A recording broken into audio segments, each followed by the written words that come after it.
ಬರುವೆ. ಬೆಳಗ್ಗೆಯಿಂದ 10 ಸಾರಿ ಮಾಡಿದ್ದೀನಿ.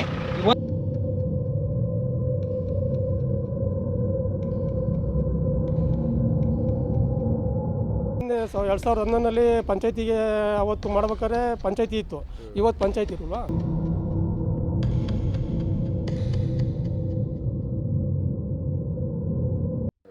ಒಬ್ಬ PDO ಅಧಿಕಾರಿ ರಸ್ತೆ ಡ್ಯಾಮೇಜ್ ಆಗಿದೆ, ಒಂದು 6 ಲಕ್ಷ ರೂಪಾಯಿ ನಷ್ಟ ಆಗಿದೆ ಅಂತ ಕಂಪ್ಲೇಂಟ್ ಕೊಟ್ಟಿರೋದಕ್ಕೆ ಪಂಚಾಯತಿ ಮೆಂಬರ್ಗಳೆಲ್ಲ ಅದು ಹೋಗಿ ತನಿಖೆ ಮಾಡಿ ನಷ್ಟ ಆಗಿದೆ ಅಂತ ಹೇಳ್ಬಿಟ್ಟು ಅದ್ರ ಪರವಾಗಿ ನಿಲ್ಲಬೇಕೆ ಹೊರತು ವಿರುದ್ಧವಾಗಿ ಕಾಂಗ್ರೆಸ್ ಮೆಂಬರ್ಗಳು ನಿಂತಿದ್ದಾರೆ.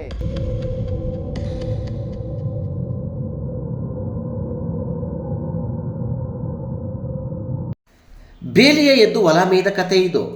ಸಾಮಾನ್ಯವಾಗಿ ಗ್ರಾಮ ಪಂಚಾಯತಿ ಸದಸ್ಯರು ಗ್ರಾಮ, ಕುಡಿಯೋ ನೀರು, ಚರಂಡಿ, ನೈರ್ಮಲ್ಯ, ರಸ್ತೆ ಅಭಿವೃದ್ಧಿ ಇತ್ತ ಗಮನ ಹರಿಸಬೇಕು. 2012-13ರಲ್ಲಿ ಸರ್ಕಾರವೇ ಸುಮಾರು 6 ಲಕ್ಷ ವೆಚ್ಚದಲ್ಲಿ ನರಸಿಂಹಮೂರ್ತಿ ಜಮೀನು ಮತ್ತು ಮುಕ್ಕಣ್ಣೇಶ್ವರ ದೇವಸ್ಥಾನದವರೆಗೂ, ಅಂದರೆ ದೊಡ್ಡಬಳ್ಳಾಪುರ ತಾಲೂಕಿನ ಅಣಬೆ ಗ್ರಾಮ ಪಂಚಾಯತಿಯ ಮುಕ್ಕಣ್ಣೇಶ್ವರ ದೇವಸ್ಥಾನಕ್ಕೆ ಸಂಬಂಧಪಟ್ಟಂಥ ಸಾರ್ವಜನಿಕ ರಸ್ತೆಯನ್ನು ಅದೇ ಗ್ರಾಮಕ್ಕೆ ಸೇರಿರ್ತಕ್ಕಂಥ ನಾಗರಾಜು ಎಂಬುವರು ನಾಶಪಡಿಸಿರ್ತಾರೆ.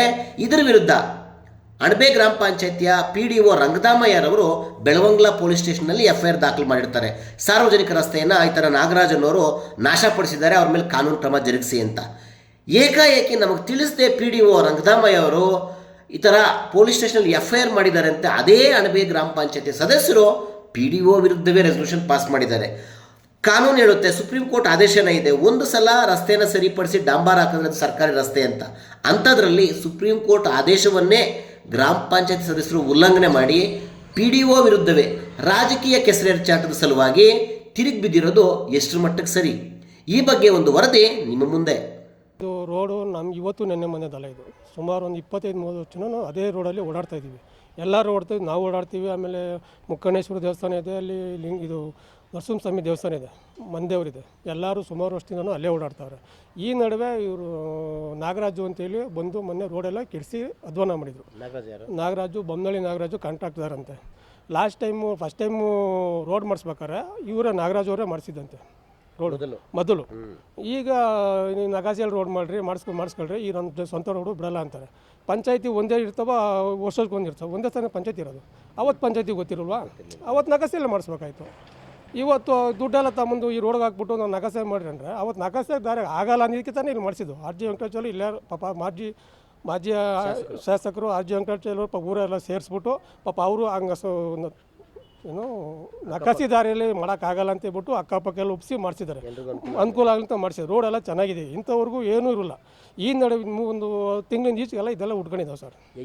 ಜಲ್ದಿ ಏನು ಮಾಡ ಸರ್, ಅಲ್ಲಿ ಅಷ್ಟು ಗಂಟೆಗೆ ರೋಡ್ ಚೆನ್ನಾಗಲ್ವಾ ಸರ್? ಅರ್ಜೆಂಟ್ ಏನಿತ್ತು ಅದು ಮಾಡಿಬಿಟ್ಟಿದ್ರೆ ಏನಾಗಿತ್ತು? ನನಗೆ ನಿನ್ನೆ ಅವ್ರು ಯಾರೋ ಅವ್ರ ಹೆಸರು ಗೌಡನ ಏನೋ ಲಿಂಗಾಪುರ ಗೋಳಿ ಮಗ ಅಂಥ ಮಗ ಇಂಥ ಮಗ ಅಂತ ಬೈದ್ಬಿಟ್ಟ. ಆ ಕೋಪಕ್ಕೆ ಬಂದು ತೆಗ್ಸಿದ್ದೀಗ ಅದು ಯಾರು ಬರ್ತಾರ ಹೋಗ್ಲಿ ತೆಗಿಲ್ಲ ನೋಡೋಣ ಅಂತ. ಅಲ್ಲ ಇದು ಅರ್ಜೆಂಟ್ ಏನಪ್ಪ ಇರಲಿಲ್ಲ, ನನಗೆ ಬಂದಿದ್ದು. ಬನ್ರಿ, ಸುಮ್ಮನೆ ಕೂಗಾಡಬೇಡಿ. ಇಲ್ಲಿ ಏನೂ ಇಲ್ಲ ರೀ. ಈ ರೋಡ್ ಮುಚ್ತಾರೆ, ರೋಡ್ ಮಾಡ್ತಾರೆ, ಫಾರಮ್ ಮಾಡಿ ಇದನ್ನು ಕ್ಲೋಸ್ ಮಾಡ್ತಾರೆ. ಅದಕ್ಕೆ ಇಷ್ಟೊಂದು ಕೂಗಾಡಿ ಇದನ್ನ ಮಾಡ್ಕೋಬೇಕಾ? ಆ ಮನುಷ್ಯ ಬಂದು ಈ ಮನುಷ್ಯ ಹತ್ರ ಮಾತಾಡಿದ್ರೆ ಮುಗಿದೋಗಿತ್ತು.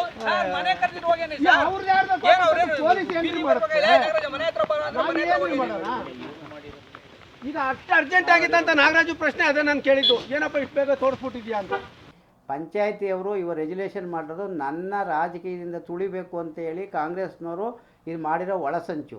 ಇದು ಫಸ್ಟು ಉದ್ಭವ ಆಗಿರೋದು ಅಲ್ಲಿ ಮುಕ್ಕಣ್ಣೇಶ್ವರ ಸ್ವಾಮಿ ದೇವಸ್ಥಾನಕ್ಕೆ ರಸ್ತೆ ಬಗ್ಗೆ ಉದ್ಭವ ಆಗಿರೋ ಇದು ರೆಗ್ಯುಲೇಷನ್ನು.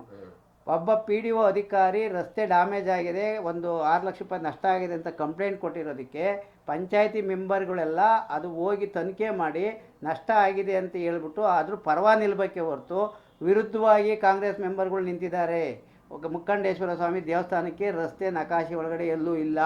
ರೆಗ್ಯುಲೇಷನಲ್ಲಿ ನಕಾಶೆ ರಸ್ತೆ ಮಾಡಿಸ್ತೀವಿ ಮುಕ್ಕಣ್ಣೇಶ್ವರಕ್ಕೆ ಅಂತವ್ರೆ. ಎಲ್ಲ ಮೆಂಬರ್ಗಳು ನಕಾಶೆ ತೆಗೆದು ಮುಕ್ಕಣ್ಣೇಶ್ವರ ಸ್ವಾಮಿ ದೇವಸ್ಥಾನಕ್ಕೆ ರಸ್ತೆ ಇದೆಯಾ ಫಸ್ಟು ಪರಿಶೀಲನೆ ಮಾಡ್ಕೊಳ್ಳಿ ಅವ್ರ ಆತ್ಮಕ್ಕೆ. ಇದನ್ನು ದುರುದ್ದೇಶದಿಂದ ನನ್ನ ಮೇಲೆ ರಾಜಕೀಯದಿಂದ ತುಳಿಬೇಕು ಅಂತ ಕೆಟ್ಟ ಉದ್ದೇಶಕ್ಕೋಸ್ಕರ ಈ ರೆಗ್ಯುಲೇಷನ್ ಪಾಸ್ ಮಾಡಿದ್ದಾರೆ. ಇದನ್ನು ಕಾನೂನುಬದ್ಧವಾಗಿ ನಾವು ಹೋರಾಟ ಮಾಡ್ತೀವಿ. ಹೋಗ್ರಿ ಕುತ್ಕೊಂಡು ತಿರ್ಗಾ ಮಾತಾಡಿ, ಇಲ್ಲ ಏನೋ ಕ್ಲಿಯರ್ ಮಾಡ್ಕೊಂಡ್ರೆ ಬಿಡ್ತೀವಿ, ಇಲ್ಲ ಅಂದ್ರೆ ಬಿಡಲ್ಲ. ಇದು ಬಿಡಕ್ಕಾಗಲ್ಲ ಇವಾಗ. ಅಲ್ಲ ಹೇಳ್ತೀನಿ, ನಿಮಗೆ ಆಮೇಲೆ ಮಾತಾಡೋಣ. ಈ ರೋಟು ಯಥಾಸ್ಥಿತಿ ಹೆಂಗಿರ್ಬೇಕು ಅಂತ ಕೋರ್ಟ್ ಆರ್ಡರ್ ಕೊಟ್ಟೈತೆ. ಕೋರ್ಟ್ರಿಂದ ಆರ್ಡರ್ ಕೊಟ್ಟಿಲ್ಲ, ಕೊಟ್ಟಿರೋದು ಲಾಯರ್. ನೀವು ಕೋರ್ಟಿಂದ ಸ್ಟೇ ಆರ್ಡರ್ ತಂದ್ರೆ ನಾನು ಒಪ್ಕೊಂತೀನಿ. ಇವ್ರು ಕೊಟ್ಟಿರೋದೇನೋ ಲಾಯರ್ ಕಡೆಯಿಂದ, ಲಾಯರ್ ಯಾರು ಇವ್ರ ಕಡೆಯವರು ಕೊಟ್ಟಿರೋದು, ಕೋರ್ಟ್ರಿಂದ ಆದೇಶವಾಗೋರ್ಗೂ ಏನು ಪ್ರಾಬ್ಲಮ್ ಇಲ್ಲ. ಇವ್ರು ಕೊಟ್ಟಿರೋದು ಲಾಯರ್ ನಾವು ಕೊಡ್ಬೋದು ನೋಟಿಸು, ನಾವು ನಿಮಗೆ ಕೊಡ್ಬೋದು.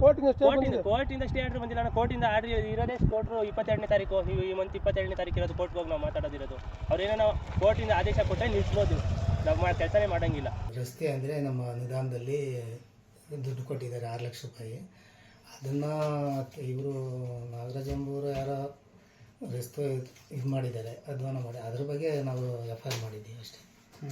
ಮಾಡೋಕ್ಕೆ ಬರೋಲ್ಲ ಅದನ್ನು, ಅದಕ್ಕೆ ನಾವು FIR ಮಾಡಿದ್ದೀವಿ. ಅದ್ರ ಬಗ್ಗೆ ಪಂಚಾಯತಿ ಮೀಟಿಂಗ್ ಕರೆದು ಅದನ್ನು ರೆಜುಲೇಷನ್ ಮಾಡಿದ್ದಾರೆ ವಿನಃ ಇನ್ನೇನು ನನಗೇನು ಬೇರೆ ಗೊತ್ತಿಲ್ಲ.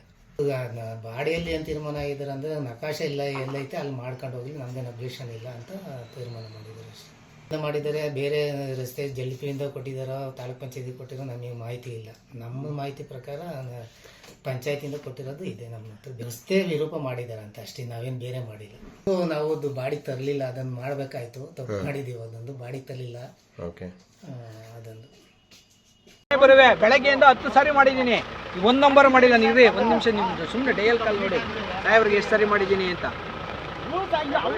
ಈಗ ನೋಡಿ ನವೀನ್ ಸರ್ ಈಗ ಮಾತಾಡಿದ್ರು, ಬಂತಲ್ಲ.